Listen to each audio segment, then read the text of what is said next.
Back when I was a kid, my family had just moved into a new house. It wasn't anything fancy, just a regular home in a quiet neighborhood. My younger brother and I were both excited about Christmas, like most kids are. We'd been counting down the days, making paper chains, and talking about what we hoped to find under the tree. I must have been around 7 years old that winter. The house still felt new to us, and we were getting used to the way it creaked at night or how the wind sounded against the windows. My parents tried to make everything feel cozy, putting up decorations and stringing lights along the porch. My brother and I would help hang ornaments, even if we always put too many on one branch. Christmas Eve was always the hardest night to fall asleep. I remember lying in bed, staring at the ceiling, too excited to close my eyes. I had an old handheld game that I'd play under the covers, hoping my parents wouldn't notice the glow from the screen. That night, I played until my eyes started to droop. Eventually, I put the game away and tried to get some sleep, but I needed to use the bathroom. So I got up quietly, careful not to wake anyone. The hallway was dark, but I knew the way by heart. After I finished, I tiptoed back toward my room, but something caught my attention. I heard a faint noise coming from downstairs, a soft rustling, like someone moving around the living room at first. I thought maybe it was my dad putting out presents or my mom checking on something, but it didn't sound like either of them. The noise was different, slower, and a little too careful. My curiosity got the better of me, so I crept down the stairs, making sure to avoid the steps that squeaked. When I reached the bottom, I peeked around the corner into the living room. The only light came from the string of colored bulbs on the tree, casting soft glows on the walls. That's when I saw a shadow moving behind the tree. Someone was there, crouched down, and I could just make out the shape of a person holding a flashlight. I froze, not sure what to do. The person stood up slowly, and for a second, I thought maybe it was my dad after all. But then the flashlight beam swung toward me, and I saw a face I didn't recognize. It was a man, and he looked surprised to see me. He put his finger to his lips, making a quiet she motion. In a low voice, he said, "Don't worry, I'm just Santa." But even at 7, I knew this wasn't Santa. He wasn't wearing red, and there was nothing jolly about him. He had a dark jacket and a hat pulled low over his eyes. I didn't know what to do, so I just stood there, staring. The man glanced at a black bag on the floor next to him. It looked heavy, and I could see the shapes of boxes and something shiny sticking out. That's when I realized he was taking our presents. Panic set in, and I started yelling for my parents as loud as I could. The man jumped, grabbed the bag, and looked around, trying to decide what to do. He hesitated for a moment, then dropped the bag and bolted for the front door. I kept shouting, and within seconds, my parents came running down the stairs. My dad rushed past me, heading straight for the door, while my mom pulled me and my brother close. I could hear my dad outside, yelling into the night, but the man was gone. He'd left the door wide open, and cold air was blowing in. When things calmed down a little, my parents checked the living room. The bag was still there, filled with our gifts and some ornaments from the tree. A few branches were bent, and several decorations were missing. My mom looked upset, but she tried to reassure us that everything was okay. Later, my dad found marks on the back door, like someone had forced it open. The wood was splintered near the handle, and there were muddy footprints on the kitchen floor. We called the police, and they came to take a look. They said someone else in the neighborhood had a break-in that night, too. After the police left, my parents sat with us in the living room. My brother was crying, and I felt shaky all over. My mom hugged us and told us that the most important thing was that we were safe. She said presents could be replaced, but people couldn't. That night, none of us slept much. My dad kept checking the doors and windows, making sure everything was locked tight. My mom made some hot chocolate, and we all sat together in the living room, wrapped in blankets. The Christmas lights glowed softly, and for a while, we just listened to the quiet. The next morning, Christmas felt different. We opened the presents that hadn't been taken, but there was a sense of relief, more than excitement. My parents tried to keep things cheerful, but I could tell they were still shaken. My brother and I stayed close to them all day. This happened when I was a kid, back when the holidays felt a little different for me and my family. My mom passed away when I was really young, so for most of my early years, it was just my dad, my two siblings, and me. We did our best to make Christmas feel special, but there was always something missing. That year, my dad had started seeing someone named Laura. She'd come over on weekends sometimes, and honestly, I liked having her around. It was nice having a woman in the house again, even if it was just for a couple of days at a time. That Christmas Eve, Laura stayed with us.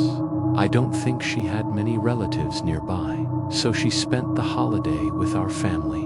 We all watched a Christmas movie together, my dad, my brother, my sister, and Laura. After the movie, my dad and Laura went upstairs to bed, while my brother and I stayed up a bit longer to watch another film. When the movie ended, Laura came down to remind us it was getting late and we should probably get some sleep. I was old enough by then to have my doubts about Santa, but I still liked to pretend. After everyone went to bed, I played games in my room for a while. Around midnight, I decided to sneak out and see if any presents had appeared under the tree yet. My bedroom was on a lower level, while the living room was just a half flight of stairs up. I crept up quietly, careful not to make any noise. The living room was dim, lit only by the soft glow of the Christmas tree. That's when I saw Laura. At first, I thought she was putting gifts under the tree, and I felt a little smug, thinking I'd finally caught a parent in the act. But as I watched, I realized she wasn't placing gifts. She was picking them up, shaking them, and trying to guess what was inside. She found a gift bag, pulled something out, and studied it for a moment before putting it back. I was confused, but I kept watching. Then I saw her head into the kitchen, where my dad usually left his wallet on a small shelf. She took his wallet, pulled out some cash, and slipped it into her pajama pocket. I felt frozen, not sure what was happening. Laura then opened a cabinet above the shelf and took out one of my dad's prescription bottles. She opened it, sniffed it, and glanced around. Her eyes landed right on me. She looked startled, and for a split second, I thought she might yell. Instead, she put the bottle back and hurried out of the kitchen. I rushed back to my room and jumped into bed, pretending to be asleep. My heart was pounding. A few moments later, I heard my door creak open, then close quietly. I didn't dare look, just kept my eyes shut and hoped she'd go away. After a few minutes, I peeked up, and there she was, standing right by my bed. All I could see was her shape in the darkness, which made it even scarier. She leaned over and whispered that she saw me watching her, and that she wasn't doing anything wrong. She just wanted to make sure my dad was taking his medicine. I mumbled okay, and she wished me a quiet Merry Christmas before leaving the room. The next morning, after we'd opened our gifts, my dad came into the living room looking upset. He asked if anyone had seen the money he'd left in his wallet because $60 was missing. I looked at Laura and she glanced back at me, almost daring me to say something. I didn't speak up right away. Later, when my dad was still upset and blaming us, I told him what I'd seen at first. He didn't believe me, but when I mentioned the medicine bottle, he started to listen. He knew I wouldn't lie about something like that. That night, my dad and Laura had a long, heated talk. She denied taking the money, and my dad seemed unsure what to do next. He didn't ask her to leave, but the mood in the house changed that night. I locked my bedroom door, even though my dad always told us not to. I just felt safer that way. Around the same time as the night before, I heard someone try the doorknob a few times. I was sure it was her.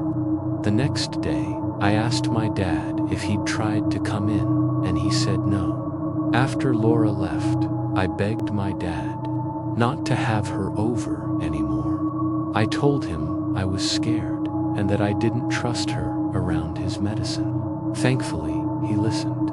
He stopped seeing her not long after that. When I was 16, I was the oldest of 4 kids. My sister was 11, and my 2 younger brothers were 8 and 7. Every December, my parents and their friends would get together for a big holiday party.